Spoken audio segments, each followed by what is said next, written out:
This episode of Legacy Curious is brought to you by Legacy Protectors. Customize insurance strategies for business owners and families who aspire to create a lasting legacy. Hello there, and welcome to Legacy Curious, the show where we explore what it really means to protect, grow, and pass on everything you've worked so hard to build. I'm your host, David Gravelle. I'm a life insurance strategist, business legacy coach, and founder of Legacy Protectors. Each episode, I sit down with the bold thinkers, entrepreneurs, and everyday visionaries who are turning their values into lasting impact in business, in life, and across generations. Today's guest is Neno Littlewood. Neno is a book coach, ghostwriter, author, poet, an intuitive book guide who helps heart-centered entrepreneurs and impact-driven thought leaders write soul-aligned books and share them with the world. Weaving a little magic into everything she does, Neno guides writers through their journey in a way that rebels from limiting beliefs and social norms and awakens them to their truest potential as the writers who will shape tomorrow. We want to welcome Neno to the show. Hello, Neno. How are you today? I'm fantastic. How are you? I'm doing great. Hey, thanks for being here. So excited. You have been in conversations with me around my book because you're a writer and a book coach, and we're going to get to that. And so I just want to let our audience know we're going to have plenty to share in the future, not only about my book, but about the projects that Neno's working on and the people that she's helping. We want to continue to make this a platform for you to share some of that information and if it becomes available, okay? And for Yeah. today, let's just get going on and get to know you. And this is kind of my favorite part of the show, is where we just start to learn about you as a person and where you came from, where you grew up. Why don't we start there? Tell us about your childhood, where you were born and where you grew up. I grew up in a small town in Florida that had more churches than it had Dunkin' Donuts, Starbucks, Walgreens, and CVS combined. And yeah, in my small town, there was not a lot to do. Okay, and so what did you do then? Did you find time to chase sports, or was it academics or other interests? What was your childhood For like? me, it was mostly TV because I couldn't read it until I was, like third grade. I was a very late reader, and even in third grade, it wasn't great reading. In the sixth grade, my reading level was a first grade reading level according to the test scores.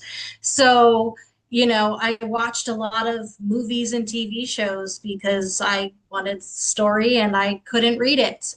So I eventually went into music, and I was a trained Broadway and opera singer, Wow. and stuff because I had this belief in my head that um, the only thing I can do is sing. So why even try for anything else, And so no matter how much I wanted to read the Chronicles of Narnia with all of my friends, I couldn't. My brain wouldn't let me because I was dyslexic and had ADHD and a whole lot of limiting beliefs about what I was capable of.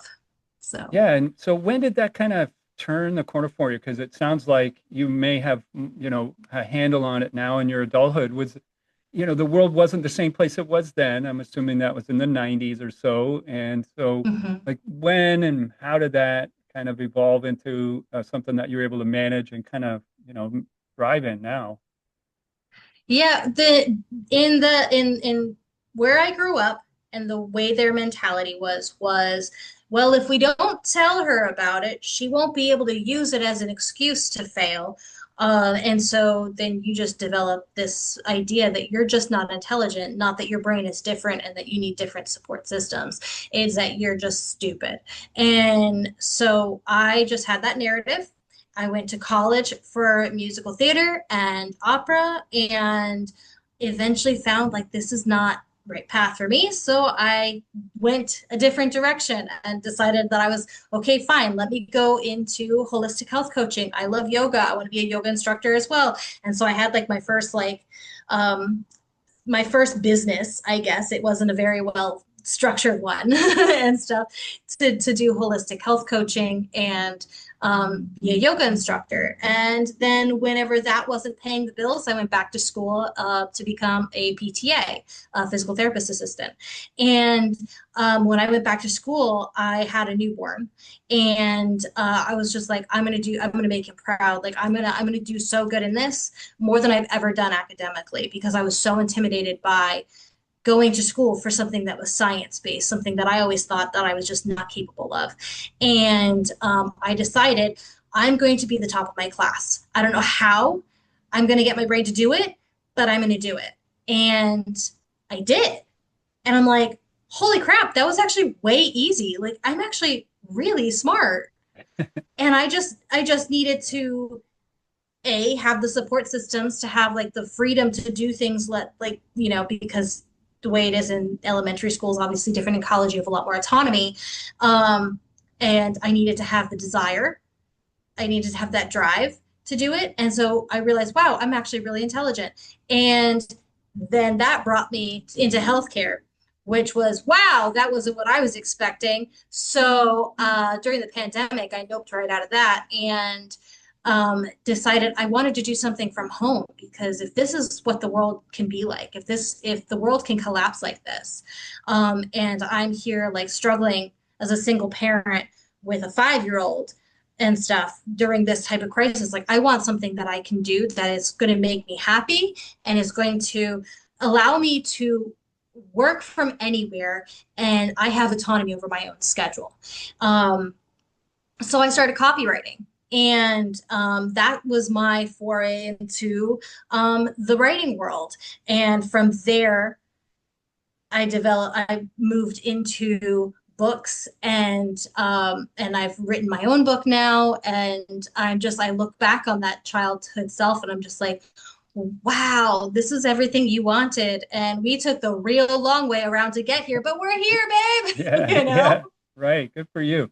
So that resilience that you had, it was something that it was always inside you, or was it a muscle that you just kind of learned how to flex? I think it was the calling, because it was even when I was um doing yoga, or when I was in healthcare, I still kept getting these calls to write these different books. And Right. I would be talking to a young person, and they would be going through these struggles. I'm like, oh, I remember going through these struggles. I'm going to write a book to help them. And I would start these books and stuff. But at that time, I still had all these limiting beliefs about what I was as a writer, and it stopped me from writing it. I also didn't have the understanding of structure, right? There's a lot of things that can support you in just building a structure in your chapter. There's so many layers to creating a book. And so once you can figure out how to move through those layers fluidly, you can create these amazing works that can really impact people. And so, like, I always had that call to write. It always came back. My first book I ever tried to write, I was 12 years old, and it was Yeah. always something that came back around. So it was always calling me. Yeah, it was something innate then. Okay, so tell us about that book that you've written. What's the name of that, and where can we find it? It's not out yet. It's currently in Okay. editing, and All it is right. actually my first novel. Since I don't have the publisher yet, the name is not official yet. Okay. So yeah, so that one's still under construction, but it's a retelling of Loki's story in Norse mythology. Okay, great. So Well, we'll have you back on when that's ready to share, and we're yeah. looking forward to that. And so, through that process, did you realize that helping others was the calling, as well as writing that you wanted to do? Like most writers that I've read, they're pretty focused on their own work. I don't know too many that help others write, frankly. So, talk a bit about that, why and how you decided to do both. Yeah. Well, for me, I really care about the impact that I create in this world, on multiple layers of my life, but specifically like in when it comes to writing. I know that I am a different person today than I was prior to reading certain books, right? Like there are certain books that I've read in my life that completely pivoted where I went to, and I can attribute major turning points to them. And that that huge change within creates domino effects, right? I read this one book and it completely changes my life. And then I tell another person about that book and it changes their life, or it changes my path. And I then change people's lives through my path, right? These amazing domino effects that happen in the world. And so books have that capability. That's why one of the first things they do when fascist governments come into play is ban books, because books Right, are so innately powerful. There's right, so much power in an idea and in knowledge. So when we put that together, we can create a massive change. So as a coach, I can help guide people through these blocks that they're finding as a writer, which is probably why I had so many blocks that I had to get through, because I had to get through it so I could teach people how to get through those a lot faster than I did. Right.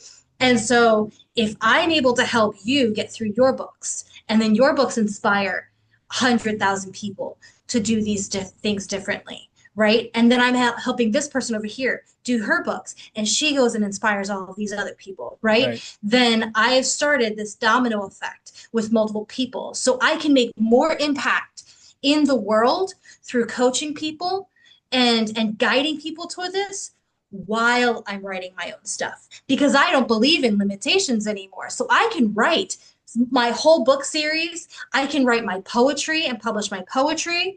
And I can also do talks. I just started doing public speaking, right? And also help all these people, because that is how we create a massive change in this world that desperately needs changing.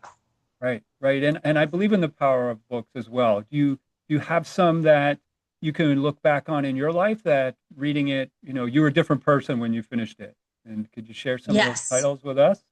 Oh, absolutely. My pleasure. Okay, Great. nonfiction. Um, You Are a Badass by Jen Sincero. That was the first one. Link in the Everything description. Brene Brown. Yeah, we'll Yes. put all these in the description so people can find them. Yeah. Yeah. Brene Brown, probably most particularly, was Daring Greatly, because that one helped me to embrace being bold, because it's really uncomfortable in no matter Yeah. what area of your life that you are going and stepping into the arena, like she says, and being vulnerable while other people are on the sidelines criticizing you, right? When you're in the spotlight, it's scary. And so that one in particular, but Brene Brown's work is fantastic. Um, Rachel Rogers, We Should All Be Millionaires. That one really helped shape my mind on what wealth is, because we all have different perspectives on money. We like that is one of the big topics that a lot of us have a lot of limiting beliefs on, is money. And Sure. so that helped me really address and face my limiting beliefs and see the potential, because so often we see money as this evil thing or this toxic thing, and really it just makes it's like Captain America's super serum. It just makes you more of who you are, That's right? it, So right? It Captain America amplifies was a your good base person. character. Yes, Exactly. that's it. Yeah, Exactly. I agree. And so that's the way money is. So if you innately are not a good person and you have a lot of money, you're going to do not such good things with it. But if you Right. are a good person, you have a lot of money, you're going to do amazing things with it. And so I am going to be the second one. I'm going to be the person that makes a lot of money and creates, grant funds for people who are underprivileged and want to write books and help them get published and do all these things, right? I'm going to be running charities and, things like that. So that helped me so much in reshaping how I look at money and what I can do with it and how I can expand it within my business to then serve myself and others. So those are some that come to mind. But I think also that fiction has a real power in changing, who we are. And I mean, in poetry as well. One of my favorite poets, Amanda Gorman, who is an American poet and activist, she was the one who did the inaugural poem for Joe Biden whenever he was inaugurated. And that poem was so powerful and profound to me that I actually have these 4 lines on my wall here. It says, "For there's always light, if only we are brave enough to see it, if only we are brave enough to be it." And those lines, very inspirational. Yeah.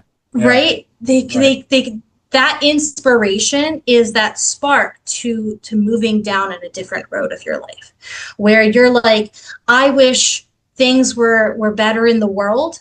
Instead of wishing things were better, be that person that's making it better, right? Yeah, be that shine. That's such a hard transformation to go from wishing to being that person. From my own experience, I know, I want others to do better, but it starts with you. It starts with you. And so, I'm just so happy that you're joining us and talking about these things, because again, this is why I started this podcast, is to have these discussions. So thank you for bringing that to light. So tell me about the Writer's Rebellion. This is, I guess, how it where the rubber meets the road for you, right? Tell us how you started that, and kind of give us some more context on what that is and how people can get involved with that. Yeah, so Writer's Rebellion is my company where I help authors make their books a reality. I work mostly with soul-led individuals, entrepreneurs who are wanting to write a book that is calling them.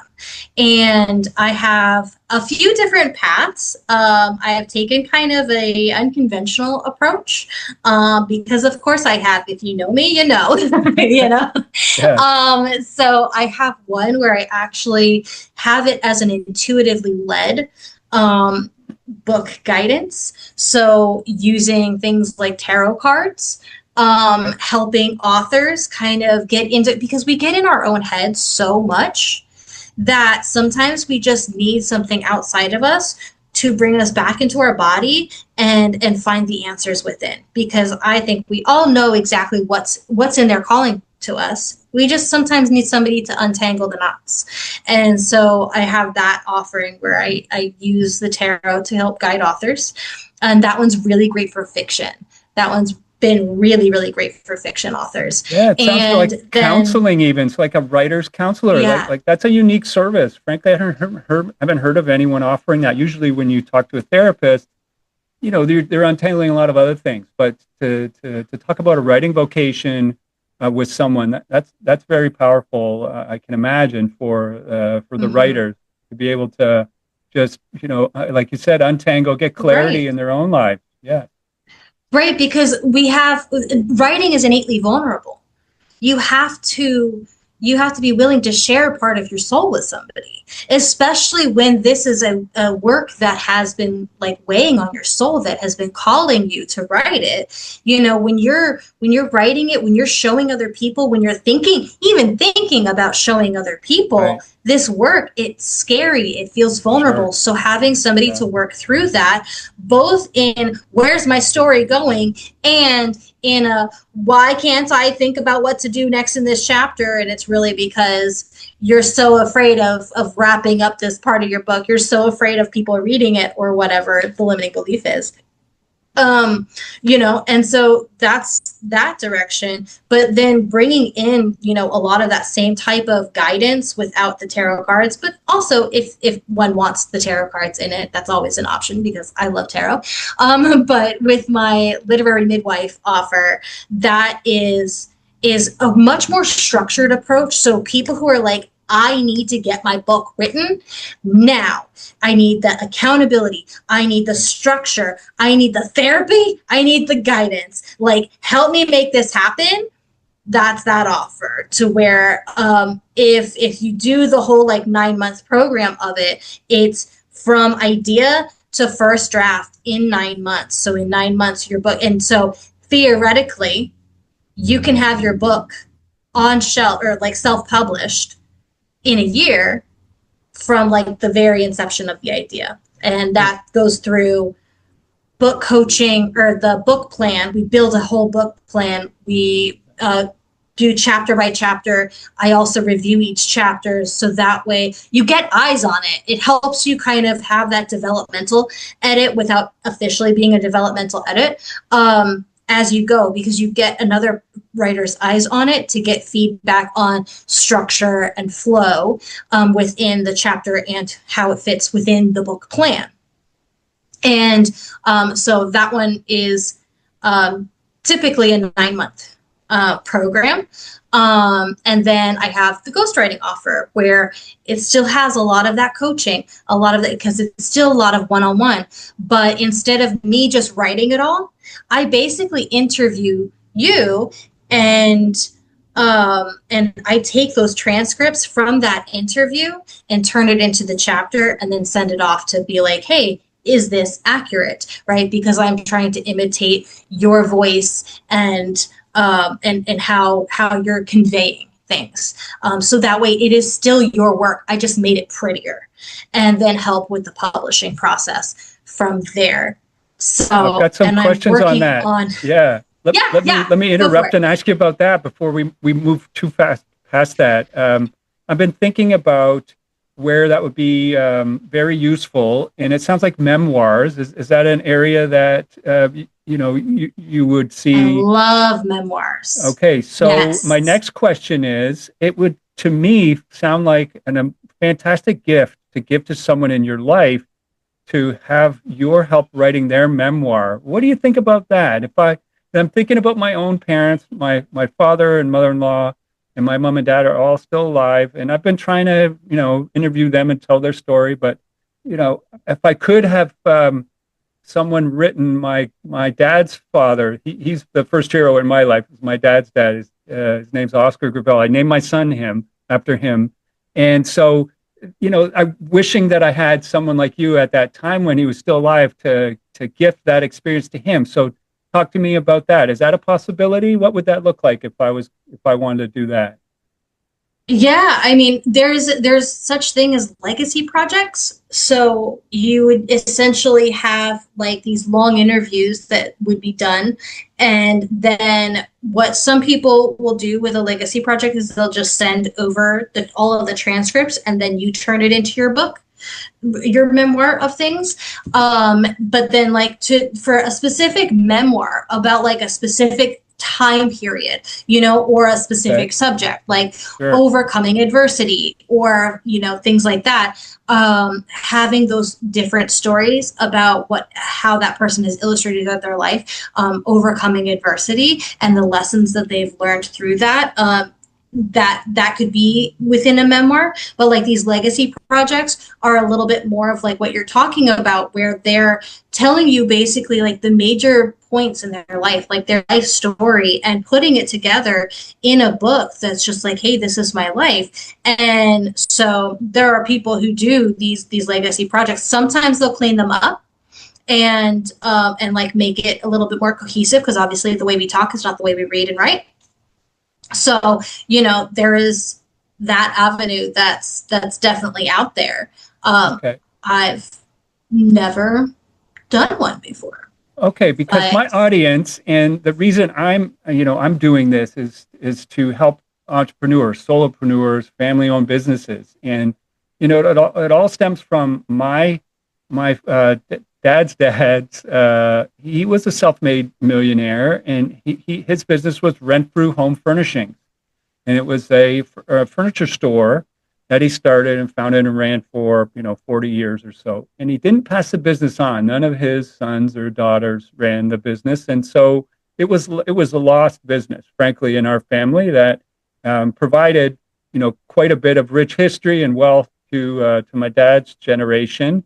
And so always wanted that story to be told. So as an entrepreneur, I know I've worked for some other companies who have the founder story in a written tome. And so that's what I'm, kind of grasping at is, are those opportunities available with you? If someone watching this out there wants to have their founder story told, been captured, I guess. Yeah, I mean, I'm always up for exploring new adventures. Okay. It's definitely easier than writing a memoir, just from the people I know who do it, because you're not having to hash out all of the basically plot of the memoir, because a memoir is a story just events. And so that story has to have the arc. But when you're talking in like the legacy project, it's a little bit more of like an autobiography, but for a normal human instead of a famous person, you know? Right. And so it's a Yeah. little bit more condensed, and kind of like hits like the things that they want to pass down. So yeah, I'm always up for new adventures. Okay, great. Well, we'll encourage our audience to think of that in their own lives. If there's someone that has started their business that they're carrying on second or third generation, or if they're ready to pass on their business and they would like a written history of it, to reach out to you to explore that. So what else, Neno? What else can you tell us about some of the other writings and projects you're working on? Yeah, I'm actually building a writers community right now, that I'm officially launching this writers community um, and this group coaching program in July. And so the group coaching program is called Writers Unbound. And that is because obviously with the tarot, can help people channel through and find that intuitive flow with their writing, with their books. So that's what this is going to be. It's going to be a 13-week journey of learning how to channel and find that intuitive flow with your writing work. And that applies for fiction, nonfiction, poets, songwriters, anybody who writes things and wants to channel it in from their soul. This is the one to do with. And then my writers community is called Gemini Writers. And that's just going to be a community where we can come together as writers and share our writing, share our experience. Because I'm a very spiritual person, it's obviously going to be very spiritual, where we're going to have like a writing prompt of the day that's going to be prompted by a tarot card or something fun like that. Yeah. But I think that also brings a nice playful fun to the discussion of writing, which writing can feel like a very daunting thing because of our experience with school. It becomes very hard work energy to it, instead of the fun that it once had, when we were children and stuff. So I think integrating the spirituality to it helps us add in that whimsy that we once had as children, so when we were trying to write our own little stories. So I also have a podcast called Storystruck, that is available everywhere, where we talk to authors and editors, and my bestie slash editor slash co-host Rachel. We talk about different topics as well. So that's I think that's all of the crazy things that I'm working on, but I'm also working on a few other things that are just like a little further out there. Okay, great. So remind us your website address. We'll have it all in the description, but let's have you share that. WritersRebellion.com, and on social media, I am Neno's Writers Rebellion on Instagram and TikTok, and then Neno Littlewood on LinkedIn. Great. So it sounds like you've spoken a bit already about your legacy and what you're building, but if you had to sum it up, if I was going to ask you the $1 million question around here, what is that legacy you'd want to leave behind? What do you want to be remembered for? I want to be remembered for my impactful work on how my books helped awaken or activate or heal something in people when they read my fiction stories, or how when they read my nonfiction, because I have a nonfiction in the works, that it really inspired them. And I want to create a new writing methodology that allows people to find that intuitive flow within their writing, to get out of their heads and into their hearts and write from the heart instead, write from their soul instead. Because I think that is the work that's really going to change the world. And so I want to be part of this legacy that awakens people to that flow that they can find within their writing, the healing that they can find in their writing, and the change that they can create with their writing.